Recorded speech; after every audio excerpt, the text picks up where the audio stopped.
Thank you, Steve. The policy passes. Just in the last hour, the Shenendehowa School Board approved a controversial measure that gives transgender students a choice of which bathrooms and locker rooms they use at school. Our Kimberly Howard live outside Gowanna Middle School where that meeting just wrapped up. And Kimberly, I know that some parents there tonight weren't too happy about this.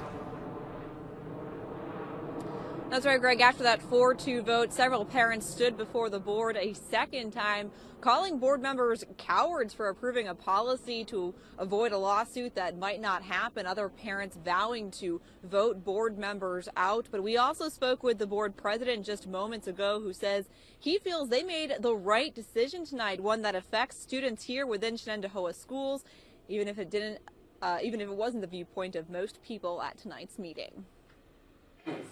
A packed Shenendehowa Schools library and a long line of parents speaking out about a new policy that would allow transgender high school students to choose the bathroom or changing area that corresponds to the gender they identify with.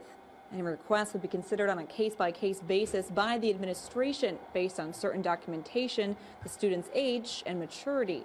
I call it the penis principle. If you have male genitalia, you go to the boys' room. If you do not, you go to the girls' room. Most people who spoke out at the meeting were against the change, some citing religious beliefs and even legal concerns, others berating the board for not detailing and sharing the plan with parents sooner. This policy has totally taken away the faith and confidence that I had in the board all these years. But a small number of people voiced support for the plan and the steps they say it takes toward acceptance and equality. It's an amazing thing when we open up and show, oh my God, I'm gonna cry. When we open up and show true acceptance of what other people are. And it is the saddest thing that I just spent 20 minutes in a line, at the end of a line, waiting for one person to actually say that.